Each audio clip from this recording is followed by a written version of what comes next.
ಆತ್ಮೀಯ ಬಂಧುಗಳೇ, ಹೇಗಿದ್ದಾರೆ ಎಲ್ಲರೂ? ಸ್ನೇಹಿತರೆ, ನೀವೆಲ್ಲರೂ ಕೂಡ ನೋಡಿರ್ಬೋದು ಪ್ರಿಯಾಂಕಾ ಉಪೇಂದ್ರ ಮೇಡಮ್ನ. ಬಟ್ ಏನಂತಂದರೆ, ಇವರು ಶೂಟಿಂಗ್ ಟೈಮಲ್ಲೇ ನಾನು ಜ್ವರ ಇದ್ದಾಗಲೇ ಶೂಟಿಂಗ್ ಹೋಗ್ತಾ ಇದ್ದೆ. ಮತ್ತು ನನಗೆ ಏನೋ ಹುಷಾರಿಲ್ಲ ಅಂದರೂ ಕೂಡ ನಾನು ಶೂಟಿಂಗ್ ಮಾಡ್ತಾ ಇದ್ದೆ. ಒಂದು ಚೂರು ಕೂಡ ಟೈಮನ್ನು ವ್ಯರ್ಥ ಮಾಡ್ತಾ ಇರಲಿಲ್ಲ ಅಂತ ಕೂಡ ಒಂದು ಮಾತನ್ನು ಕೂಡ ಹೇಳ್ಕೊಂಡಿದ್ರು. ಅದರ ಬಗ್ಗೆ ಸಾಕಷ್ಟು ಮಾಹಿತಿಗಳನ್ನು ನಾವೀಗ ತಿಳ್ಕೊಳ್ಳೋಣ. ಬಟ್ ಏನಂತಂದರೆ, ಅದಕ್ಕೂ ಮೊದಲು ನಮ್ಮ ಚಾನಲ್ ಫಸ್ಟ್ ಟೈಮ್ ನೋಡ್ತಿದ್ದೆ, ದಯವಿಟ್ಟು ಸಬ್ಸ್ಕ್ರೈಬ್ ಮಾಡಿ ನೋಡಿ. ಸದಾ ನಿಮ್ಮ ಅವಕಾಶ ಹೀಗೆ ಇರಲಿ. ನಮ್ಮ ಫೇಸ್ಬುಕ್ ಪೇಜ್ ಕೂಡ ಫಾಲೋ ಮಾಡಿ. ಇವ್ರ ಬಗ್ಗೆ ನಿಮಗೆ ಅನಿಸುತ್ತೆ ಕೂಡ ಕಾಮೆಂಟ್ ಕೂಡ ಮಾಡಿ. ಬಟ್ ಏನಂತಂದರೆ ನೋಡಿ ಮೇಡಮ್, ನೋಡಿ ಉಪೇಂದ್ರ ಅವರ ಜೊತೆ ತಮ್ಮ ಮೊದಲ ಭೇಟಿ ಹೇಗಿತ್ತು, ಆ ಬಳಿಕ ಪರಿಚಯ ಮತ್ತು ಪ್ರೀತಿ ಪ್ರೇಮ ಆಗಿದ್ದೇಗೆ ಅದರ ಬಗ್ಗೆ ತುಂಬಾ ಪ್ರಿಯಾಂಕಾ ಮೇಡಮ್ ಕೂಡ ಹೇಳ್ಕೊಂಡಿದ್ದಾರೆ. ತುಂಬಾ ಒಂದು ಡಿಜಿಟಲ್ ವಾಹಿನಿ ಮೂಲಕ ಎಲ್ಲ ಹೇಳ್ಕೊಂಡಿದ್ದಾರೆ.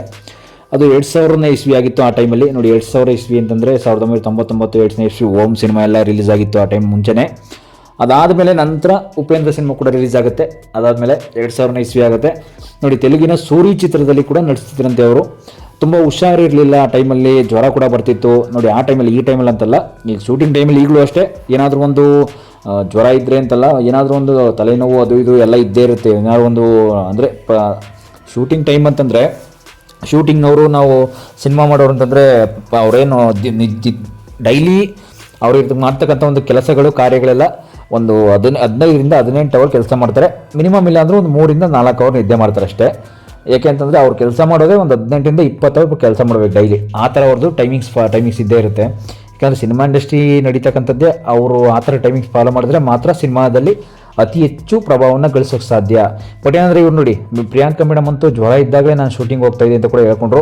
ಬಟ್ ಅದೇ ಸಮಯದಲ್ಲಿ ಉಪೇಂದ್ರ ಅವರು ಒಂದು ಸೆಟ್ಗೆ ಹೋಗೋಣ ಅಂತ ಕೂಡ ನಿರ್ದೇಶಕರು, ಸಾಂಗ್ಲಿ ಅಂತಕ್ಕಂಥ ನಿರ್ದೇಶಕರು ಕೂಡ ಕರೆದ್ರಂತೆ. ನೋಡಿ, ಉಪೇಂದ್ರ ಅಂದರೆ ಯಾರು ಅಂತ ಕೂಡ ನನಗೆ ಗೊತ್ತೇ ಇರಲಿಲ್ಲ ಅಂತ ಕೂಡ ಹೇಳಿಕೊಂಡಿದ್ರು. ಉಪೇಂದ್ರ ಅಂದವರು ಯಾರು ಅಂತ ನನಗೆ ಗೊತ್ತಿರಲಿಲ್ಲ. ಅದಾಗಲೇ ಆಮೇಲೆ ಕೂಡ ನನಗೆ ಏನು ಗೊತ್ತಿಲ್ಲದೇನೆ ಕನ್ನಡ ಬಿಟ್ಟು ಬೇರೆ ಬೇರೆ ಭಾಷೆಗಳ ಚಿತ್ರಗಳಲ್ಲಿ ನಟಿಸ್ತಿದ್ದೆ. ತಮಿಳು, ತೆಲುಗು, ಒಡಿಯಾ ಸೇರಿದಂತೆ ಹಲವು ಚಿತ್ರಗಳಲ್ಲಿ ನಟಿಸ್ತಿದ್ದೆ. ಜ್ವರ ಇದ್ದರೂ ಕೂಡ ಅಂದು ಉಪೇಂದ್ರ ಅವರು ಒಂದು ಫಿಲ್ಮ್ ಶೂಟ್ ಮಾಡ್ತಾ ಇದ್ದ ಕಡೆ ಹೋಗ್ತಾ ಇದ್ದೆ, ನೋಡಬೇಕು ಅವ್ರನ್ನ ಅಂತ ಅನ್ನಿಸ್ತಿತ್ತು ಕೂಡ ಅಂತ ಕೂಡ ಹೇಳ್ಕೊಂಡಿದ್ರು. ಬಟ್ ಅಲ್ಲಿ ಸುಮಾರು ನನ್ನಷ್ಟೇ ಒಂದು ಉದ್ದ ಕೂದಲು, ಡಿಫ್ರೆಂಟ್ ಲುಕ್ಕು, ಬಿಗ್ ಸ್ಟೈಲ್ ಇದ್ದ ವ್ಯಕ್ತಿಯನ್ನು ಕೂಡ ಒಂದು ನೋಡಿದೆ. ಒಂದು ಮಸ್ಟರ್ಡ್ ಕಲರ್ ಫಿಟ್ ಔಟ್ ಆಯಿತು ಹಾಕಿದ್ರು. ಅವರನ್ನು ನೋಡಿದರೆ ಡಿಫ್ರೆಂಟ್ ಆಗಿದ್ದರು. ಅವರು ಯಾರಪ್ಪ ಅಂದುಕೊಂಡು ಇರುವಾಗಲೇ ಇವರೇ ಉಪೇಂದ್ರ ಅಂತ ಕೂಡ ಒಂದು ಪರಿಚಯ ಮಾಡಿಕೊಟ್ರು ನಿರ್ದೇಶಕರು ಅಂತ ಹೇಳ್ಕೊಂಡ್ರಂತೆ. ನೋಡಿ, ಉಪಿ ಸರ್ನ ಒಂದು ಪರಿಚಯ ಹೇಗಾಗುತ್ತೆ ಇವ್ರನ್ನೇ ಅಂತಕ್ಕಂಥದ್ದು, ಇವ್ರಿಗೆ ಅಂತಕ್ಕಂಥದ್ದು ಒಂದು ಮಾಹಿತಿಯನ್ನು ತಿಳಿಸ್ಕೊಟ್ಟಿದ್ದೀನಿ. ಆಗಲೂ ಕೂಡ ಇವರು ಯಾರು ಅಂತ ಕೂಡ ಒಂದು ತಿಳ್ಕೊಂಡಿರ್ಲಿವಂಥವ್ರು. ಬಟ್ ಆ ಟೈಮಲ್ಲೇ ಮೊದಲ ಬಾರಿಗೆ ಉಪೇಂದ್ರ ಅವರು ಒಂದು ಕಣ್ಣಿಗೆ ತಾವು ಬಿದ್ದ ಒಂದು ಬಗೆಯನ್ನು ಕೂಡ ವಿವರಿಸ್ಕೊಂಡಿದ್ದಾರೆ ಪ್ರಿಯಾಂಕಾ ಮೇಡಮು. ಏನಂತಂದರೆ, ರ್ಯಾಪಿಡ್ ಡ್ರೆಸ್ ಮೀ ಅಂತಕ್ಕಂಥ ಒಂದು ಶೋನಲ್ಲಿ, ಒಂದು ಫೇಸ್ಬುಕ್ ಚಾನಲ್ನಲ್ಲಿ ಆಗ್ಬೋದು, ಒಂದು ಯೂಟ್ಯೂಬ್ ಶಾರ್ಟ್ಸಲ್ಲಿ ಆಗ್ಬೋದು ಹೇಳ್ಕೊಂಡಿರ್ತಕ್ಕಂಥದ್ದವರು ಈ ವಿಷಯವನ್ನು ತಿಳಿಸ್ಕೊಂಡಿದ್ದಾರೆ. ನನಗೆ ಜ್ವರ ಬಂದಿದ್ದರೂ ಸುಮ್ಮನೆ ಶೂಟಿಂಗ್ಗೆ ನೋಡ್ತಾ ಕುಳಿತಿದ್ದೆ. ಅಂದರೆ ಜ್ವರ ಬಂದಿದ್ದರೂ ಕೂಡ ಸುಮ್ಮನೆ ಜ್ವರ ಹುಷಾರಿರಲಿಲ್ಲ ಆದರೂ ಕೂಡ ಏನೋ ಒಂದು ಶೂಟಿಂಗ್ ಹೋಗಿ ಏನೋ ನೋಡಬೇಕು ಅಂತ ಕೂಡ ಒಂದು ಕುಳಿತಿದ್ರಂತೆ. ಮೇಕಪ್ ಕೂಡ ಆಗಿರಲಿಲ್ಲ, ಹಾಗೇ ಇದ್ದೆ. ಆದರೂ ಉಪೇಂದ್ರ ಅವರನ್ನು ನೋಡ್ತಲೇ ಕುಳಿತಿದ್ದೆ. ಇವರ ಒಂದು ಫೋಟೋ ಏನಾದರೂ ಇದೆಯಾ ಅಂತ ಕೂಡ ಒಂದು ನಿರ್ದೇಶಕರನ್ನ ಕೇಳ್ತಿದ್ರಂತೆ. ಅವರ ಬಳಿ ನನ್ನ ಫೋಟೋ ಇತ್ತಂತೆ. ಆ ಫೋಟೋಗಳನ್ನು ನೋಡುತ್ತಾ ಅವರು ನನ್ನನ್ನು ನೋಡ್ತಿದ್ರಂತೆ. ನಂತರ ಅವಳು ಯಾರು ಎಂದು ನಿರ್ದೇಶಕರನ್ನು ಕೇಳಿದ್ರಂತೆ. ಆಗಲೇ ಅವರ ಒಂದು ತಲೆಯಲ್ಲಿ ಅವರ ಒಂದು ಮುಂದಿನ ಚಿತ್ರದ ನಾಯಕಿಯ ಪ್ಲ್ಯಾನ್ನೇ ಮಾಡ್ತಿದ್ರಂತೆ.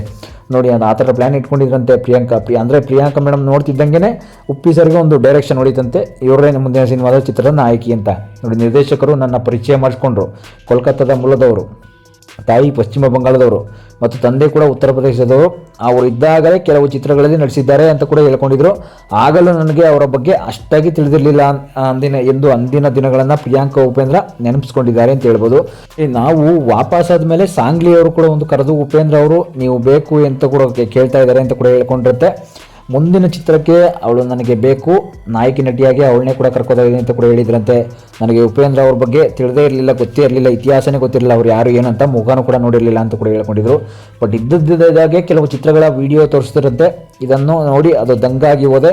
ಇಂಥ ಸ್ಟಾರ್ ಜೊತೆ ನಾನು ನಟಿಸುವುದಾಗಿ ಅಂತ ಕೂಡ ಒಂದು ಭಯನೇ ಆಗಿ ಹೋಯಿತು.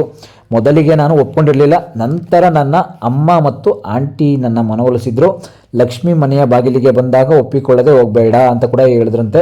20-21ನೇ ವಯಸ್ಸಿನವಳು. ಆಗ ನನ್ನ ನಿರ್ಧಾರವೆಲ್ಲ ಅಮ್ಮ ಆಂಟಿನೇ ತೆಗೆದುಕೊಳ್ತಿದ್ರಂತೆ. ಧೈರ್ಯ ಮಾಡಿ ಒಪ್ಕೊಂಡೆ ಅಂತ ಕೂಡ ಹೇಳ್ಕೊಂಡಿದ್ದಾರೆ. ನಂತರ H2Oನಲ್ಲಿ ನನಗೆ ಅವರ ಒಂದು ಜೊತೆ ನಟಿಸುವ ಅವಕಾಶ ಸಿಕ್ತು ಅಂತ ಕೂಡ ಹೇಳ್ಕೊಂಡ್ರು. ನೋಡಿ, ಆಗ ಫ್ರೆಂಡ್ಶಿಪ್ ಆಯ್ತಂತೆ ಆ ಟೈಮಲ್ಲಿ. ಆ ಬಳಿಕ ಒಮ್ಮೆ ನನ್ನ ಮನೆಗೂ ಕರ್ಕೊಂಡು ಹೋದ್ರಂತೆ. ಅವರು ಪ್ರಿಯಾಂಕಾ ಮೇಡಮ್ನ ಮನೆಗೆ ಕರ್ಕೊಂಡು ಹೋಗ್ತಾರೆ. ನಾನು ಜ್ಯುವೆಲ್ಲರಿ ಒಂದಕ್ಕೆ ಜಾಹೀರಾತು ಮಾಡ್ತಿದ್ದಾರಂತೆ ಆ ಟೈಮಲ್ಲಿ ಅಂತ ಕೂಡ ಹೇಳ್ಕೊಂಡಿದ್ದಾರೆ. ಅದರಲ್ಲಿ ಫುಲ್ಲು ಟ್ರೆಡಿಷನ್ ಆಗಿ ಕಾಣಿಸ್ತಾ ಇದೆ. ಅದರ ಫೋಟೋ ಮನೆಯಲ್ಲೇ ಇತ್ತು, ಹೇಳ್ದೆ ಕೇಳದೆ ಅದನ್ನು ತೆಗೆದುಕೊಂಡು ಹೋದರು. ಆಮೇಲೆ ಮುಂದಿನ ಚಿತ್ರಕ್ಕೆ ನನಗೆ ಇದೇ ಲುಕ್ಕಿನ ನಾಯಕಿ ಬೇಕು ಅಂತ ಕೂಡ ಹೇಳ್ಕೊಂಡಿದ್ರಂತೆ, ಕೇಳಿದ್ರಂತೆ ಅವ್ರನ್ನ. ಹೀಗೆ ನಮ್ಮ ನಡುವೆ ಒಂದು ಫ್ರೆಂಡ್ಶಿಪ್ ಅನ್ನು ಬೆಳೀತಂತೆ, ಅದು ಪ್ರೇಮಕ್ಕೆ ತಿರುಗಿ ನನ್ನ ನೆನಪಿಸ್ಕೊಳ್ತಾ ಇದ್ದಾರೆ ಈಗಲೂ ಕೂಡ ಅಂದ್ಕೊಳ್ಳೋ. ಪ್ರಿಯಾಂಕಾ ಮೇಡಮ್ ಕೂಡ ಒಂದು ಲವ್ ಶುರುವಾಗಿ 24 ವರ್ಷ ಆಯಿತು, ಈಗಲೂ ಕೂಡ ಮದುವೆಯಾಗಿ 20 ವರ್ಷ ಆಯಿತು. ನಮ್ಮದು ನೆಮ್ಮದಿಯ ಜೀವನ ಅಂತ ಕೂಡ ಉಪೇಂದ್ರ ಅವರು ಕೂಡ ಒಂದು ವರ್ಕೋಹಾಲಿಕ್ ಅವ್ರ ಮೂಲಕ ಹೇಳ್ಕೊಂಡಿದ್ದಾರೆ ಅಷ್ಟೇ. ಯಾವಾಗಲೂ ಕೆಲಸದ ಬಗ್ಗೆ ಕೂಡ ಚಿಂತೆ ಎಂದು ಕೂಡ ಅನ್ಬೋದ ಒಂದು ಬುತ್ತಿಯನ್ನು ಕೂಡ ನಟಿ ಈಗ ಬಿಚ್ಚಿಟ್ಟಿದ್ದಾರೆ ಅಂತ ಹೇಳ್ಬೋದು ಪ್ರಿಯಾಂಕಾ ಮೇಡಮು. ಬಟ್ ಏನಂತಂದರೆ ನೋಡಿ, ಪ್ರಿಯಾಂಕಾ ಮೇಡಮ್ ಮತ್ತು ಉಪೇಂದ್ರ ಅವ್ರದ್ದು ಒಂದು ನಡುವೆ ಲವ್ ಹೇಗಾಯಿತು ಅನ್ನೋದು ಒಂದು ವಿಷಯ ತಿಳಿಸ್ಕೊಟ್ಟಾಯಿತು. ಬಟ್ ಜೊತೆಗೆ ಅವರು ಕೂಡ ಸಿನಿಮಾ ಸೆಟ್ಟಲ್ಲಿ ಅಂತಂದರೆ, ನೀವು ಸಿನಿಮಾ ಇಂಡಸ್ಟ್ರಿ ಬಗ್ಗೆ ಏನೇನು ಅಂದ್ಕೊಂಡಿರ್ತೀರೋ ನನಗೆ ಗೊತ್ತಿಲ್ಲ. ಬಟ್ ಆದರೂ ಕೂಡ ನೋಡಿ, ಸಿನಿಮಾ ಇಂಡಸ್ಟ್ರಿಯಲ್ಲಿ ಅವರೇ ಅಂತಲ್ಲ, ಎಲ್ಲರೂ ಅಷ್ಟೇ, ಒಂದು ಕೆಲಸವನ್ನು ಒಂದು ಸಿನಿಮಾ ಶೂಟಿಂಗ್ ಮಾಡಬೇಕು ಒಂದು ಸೀನನ್ನು ಅಂತಂದರೆ ಅದು ಲೊಕೇಶನ್ ನೋಡಿ ಕೆಲವೊಂದಷ್ಟು ಸೀನ್ಗಳನ್ನ ಮಾಡಬೇಕು. ಅವತ್ತೇ ಅಂದರೆ ಒಂದು 15ರಿಂದ 18 ಅವರ್ ಅವರು ಪ್ಯಾಕಪ್ ಮಾಡೋವರೆಗೂ ಕೂಡ 18 ಅವರ್ ಕೂಡ ಸಿನಿಮಾವನ್ನು ಮಾಡಲೇಬೇಕಾಗುತ್ತೆ. ಅಲ್ಲಿವರೆಗೂ ಅವರು ಸಿನಿಮಾ ಇಂಡಸ್ಟ್ರಿಯಲ್ಲಿ 18 ಮಾಡೋಕ್ಕಾಗಲ್ಲ. ಯಾಕೆಂದರೆ ಅಂದರೆ ಅವರು ಮಾಡ್ತಕ್ಕಂಥ ಕೆಲಸ ಅಷ್ಟು ಅವರ್ಸ್ ಇರುತ್ತೆ ಅಂತ ಅಷ್ಟೇ. ಅಷ್ಟು ಅವರ್ಸ್ ಮಾಡಿದ್ರೇ ಅವರು ಒಂದು ಶೂಟಿಂಗನ್ನು ಕಂಪ್ಲೀಟ್ ಮಾಡಿ ನೆಮ್ಮದಿಯಾಗಂತೂ ಬದುಕಲ್ಲ. ಅವ್ರದ್ದು ಒಂದು ಕಷ್ಟಗಳ ಆ ರೀತಿ ಇರುತ್ತೆ ಸಿನಿಮಾ ಇಂಡಸ್ಟ್ರಿಯಲ್ಲಿ. ಪ್ರಿಯಾಂಕಾ ಮೇಡಮ್ ಕೂಡ ಹೇಳ್ಕೊಂಡಿದ್ದಾರೆ ನೋಡಿ, ಕೆಲವೊಂದಷ್ಟು ಸಮಯದಲ್ಲಿ ನಾನು ಕೂಡ ಏನೊಂದಷ್ಟು ಹುಷಾರಿಲ್ಲದವರು ಕೂಡ ಹೋಗ್ತಾ ಇದ್ದೆ. ಯಾಕೆಂದರೆ ಹುಷಾರಿಲ್ಲದಾಗ ಯಾಕೆ ಹೋಗ್ತಾ ಇದ್ದೆ ಅಂದರೆ ಶೂಟಿಂಗ್ ನೋಡಬೇಕು ಅನ್ನಿಸ್ತು, ಹೋಗ್ತಾ ಇದ್ದೆ ಅಂತ ತಿಳ್ಕೊಂಡ್ರು. ಜೊತೆಗೆ ನನಗೆ ಏನಾದರೂ ಶೂಟಿಂಗ್ ಇದೇ ಟೈಮ್ಗೆ ಐತೆ, ಆ ಟೈಮ್ಗೆ ಏನಾದರೂ ಒಂದು ಆರೋಗ್ಯ ಕೆಟ್ಟಿರುತ್ತೆ, ನನಗೆ ಏನು ಮಾಡ್ತೀರಾ, ಡೇಟ್ ತೊಗೊಂಡ್ಬಿಟ್ಟಿದ್ದೀನಿ, ಹೋಗಲೇಬೇಕು ಅಂತ ಕೂಡ ಆ ಟೈಮಲ್ಲೂ ಕೂಡ ಹೇಳ್ಕೊಂಡಿದ್ದಾರೆ. ಅವರು ಹೋಗಲೇಬೇಕು ಅಂತ ಕೂಡ ಹೇಳ್ಕೊಂಡಿದ್ದಾರೆ. ಯಾಕೆಂತಂದರೆ ಒಂದು ಟೈಮಿಂಗ್ಸ್ ಅಂತಂದರೆ ಆ ಟೈಮಿಂಗ್ಸ್ನ ಫಾಲೋ ಮಾಡಲಿಲ್ಲ ಅಂದರೆ ಸಿನಿಮಾ ಇಂಡಸ್ಟ್ರಿಯಲ್ಲ ನಾವು ನಿಜ ಜೀವನದಲ್ಲಿ ಯಾವತ್ತೂ ಕೂಡ ಲೈಫಲ್ಲಿ ಮುಂದೆ ಬರೋಕ್ಕಾಗಲ್ಲ. ನಿಮ್ಮೆಲ್ಲರೂ ಕೂಡ ಗೊತ್ತೇ ಇದೆ, ನಾವು ಲೈಫಲ್ಲಿ ಕೆಲವೊಂದಷ್ಟು ವಿಚಾರಗಳ ಮುಂದೆ ಬರಬೇಕು, ಒಂದಷ್ಟು ದುಡ್ಡು ಮಾಡಬೇಕು, ದುಡ್ಡು ಕಾಸು ಮಾಡಬೇಕು, ಹೆಸರು ಮಾಡಬೇಕು ಅಂದರೆ ಸಿನಿಮಾದಲ್ಲಂತಲ್ಲ, ಎಲ್ಲ ಇಂಡಸ್ಟ್ರಿಯಲ್ಲೂ ಅಷ್ಟೇ, ನಮ್ಮ ನಿಜ ಜೀವನದಲ್ಲೂ ಅಷ್ಟೇ ಒಂದಷ್ಟು ಟೈಮಿಂಗ್ಸನ್ನು ಫಾಲೋ ಮಾಡಲೇಬೇಕಾಗುತ್ತೆ. ಯಾಕೆಂತಂದರೆ ನಿಮ್ಮೆಲ್ಲರೂ ಕೂಡ ಗೊತ್ತೇ ಇರುತ್ತೆ, ಟೈಮಿಂಗ್ಸ್ ಫಾಲೋ ಮಾಡಲಿಲ್ಲ ಅಂದರೆ ಅದು ಆಗಲ್ಲ. ನೀವೆಲ್ಲರೂ ಕೂಡ ನೋಡ್ತಾ ಇರ್ಬೋದು, ಅದು ಆಗಲಿಲ್ಲ ಅಂತಂದರೆ. ಯಾಕೆಂತಂದರೆ ಟೈಮಿಂಗ್ಸ್ ನಾವು ಫಾಲೋ ಮಾಡೋದ್ರಿಂದ ತುಂಬ ಸಮಯ ಕೂಡ ಸೇವ್ ಆಗುತ್ತೆ, ಉಳಿತಾಯ ಆಗುತ್ತೆ. ಇರೋ ಟೈಮನ್ನು ಈಗ ಬಳಸ್ಕೊಂಡ್ರೆ ಮುಂದೆ ಹೋಗ್ತಾ ದೊಡ್ಡ ನಾವು ಸಿನಿಮಾಗಳು ಕೂಡ ಅವಕಾಶ ಸಿಗುತ್ತೆ. ಆದರೆ ಒಂದು ಸ್ವಲ್ಪ ಹಿಟ್ಟಾಯಿತು ಅಂತಂದರೆ ದೊಡ್ಡ ಸಿನಿಮಾ ಅವಕಾಶ ಸಿಗುತ್ತೆ. ಸಿನಿಮಾ ಅಂತಲ್ಲ, ದೊಡ್ಡ ನಮಗೆ ಆಪರ್ಚುನಿಟಿಗಳು ಬಂದೇ ಬರುತ್ತೆ. ಯಾಕೆಂದರೆ ಇರೋ ಸಮಯವನ್ನು ಒಳ್ಳೆಯದಕ್ಕೆ ಬಳಸ್ಕೊಂಡ್ರೆ, ಒಳ್ಳೆ ಹೆಸರು ಮಾಡೋದಕ್ಕೆ, ಒಳ್ಳೆ ದುಡ್ಡು ಮಾಡೋದಕ್ಕೆ, ಇಲ್ಲ ಇರೋ ಸಮಯವನ್ನು ವ್ಯರ್ಥ ಮಾಡದೆ ಬೇರೆ ಏನಕ್ಕಾದರೂ ಬಳಸ್ಕೊಂಡ್ರೆ ಜೀವನದಲ್ಲಿ ತುಂಬ ಹೋಗ್ತಾ ಒಳ್ಳೊಳ್ಳೆ ನೆಮ್ಮದಿಯ ಜೀವನ ಬದುಕ್ಬೋದು. ಈಗ ನೋಡಿ, ಒಬ್ಬ ಸಾಮಾನ್ಯ ಕೆಲಸಗಾರ ಒಂದು 20ರಿಂದ 30 ಸಾವಿರ ಸಂಬಳ ತಗೊಳ್ಳೋ ಒಂದು ಕೆಲಸಗಾರ ಏನು ಮಾಡ್ತಾನೆ ಅಂತಂದರೆ ತಿಂಗಳಲ್ಲಿ ಅವನಿಗೆ ಒಂದು 8ರಿಂದ 10 ಅವರ್ ಕೆಲಸ ಇರುತ್ತೆ. ಮಿಕ್ಕಿದವರು ಏನು ಮಾಡಬೇಕು, ಮಿಕ್ಕಿದವರು ಏನಾದರೂ ಒಂದು ಪಾರ್ಟ್ ಟೈಮ್ ಜಾಬ್ ಮಾಡಿಕೊಂಡ್ರು ಕೂಡ ಒಂದೊಂದು 20 ಸಾವಿರ ಎಕ್ಸ್ಟ್ರಾ ಸಿಗುತ್ತೆ. ತಿಂಗಳಿಗೆ 50 ಸಾವಿರ ದುಡ್ದಂಗೆ ಆಗಲ್ವಾ? ಅದೇ ರೀತಿ ಮಾಡ್ಕೊಂಡೋದ್ರೆ ಒಂದು ಒಳ್ಳೆ ಜೀವನವನ್ನು, ಸುಖಕರವಾದ ಜೀವನ ನಡೆಸ್ಬೋದು ಅಂತ ಕೂಡ ಒಂದು ಈ ವಿಡಿಯೋ ಮಾಡಿರ್ತಕ್ಕಂಥ ಉದ್ದೇಶ. ನೋಡಿ, ಇವರು ಕೂಡ ಪ್ರಿಯಾಂಕಾ ಮೇಡಮ್ ಅಷ್ಟೇ ಕೂಡ ಒಂದು ಇಷ್ಟು ಅವರ್ಗಳು, ಇಷ್ಟು ಗಂಟೆಗಳ ಕಾಲ ನಾನು ಸಿನಿಮಾ ಇಂಡಸ್ಟ್ರಿಯಲ್ಲಿ ಕಳೀತಾ ಇದ್ದೆ, ಇಷ್ಟು ಗಂಟೆಗಳ ಕಾಲ ನಾನು ಶೂಟಿಂಗ್ ನೋಡ್ತಾನೆ ಕುಳಿತಿದ್ದೆ, ಏನೋ ಶೂಟಿಂಗ್ ಸೀನ್ ಇಲ್ಲ ಅಂದರೂ ಕೂಡ ಅಲ್ಲೇ ಇರ್ತಿದ್ದೆ. ಯಾಕೆಂದರೆ ನನಗಿರಬೇಕು ಅನಿಸ್ತಿತ್ತು, ನಾನು ಅಲ್ಲೇ ಇರಬೇಕು ಅಂತ ಅನಿಸ್ತಿತ್ತು ಕೂಡ ಅಂತ ಕೂಡ ಹೇಳ್ಕೊಂಡ್ರು. ಬಟ್ ಆದರೂ ಕೂಡ ನಾನು ನೆಕ್ಸ್ಟ್ ಎಪಿಸೋಡಲ್ಲಿ ಇನ್ನೊಂದಷ್ಟು ನಟಿಯರ ಬಗ್ಗೆ ಮಾಹಿತಿಯನ್ನು ತಿಳಿಸ್ಕೊಡ್ತೀನಿ. ಕೆಲವೊಂದಷ್ಟು ನಟಿಯರು ಅಂತಂದರೆ ನೀವು ನೋಡಿರ್ಬೋದು, ಬೇರೆ ನಟಿಯರಿದ್ದಾರೆ ನಮ್ಮ ಕನ್ನಡ ಇಂಡಸ್ಟ್ರಿಯಲ್ಲೇ. ಅವ್ರ ಬಗ್ಗೆಯೂ ಸಾಕಷ್ಟು ಮಾಹಿತಿಗಳನ್ನು ಹೋಗ್ತಾ ತಿಳಿಸ್ಕೊಡ್ತೀನಿ. ಯಾಕೆಂದರೆ ನಮ್ಮ ಚಾನಲ್ ಏನಾದರೂ ಫಸ್ಟ್ ಟೈಮ್ ದಯವಿಟ್ಟು ಸಬ್ಸ್ಕ್ರೈಬ್ ಮಾಡಿ ನೋಡಿ.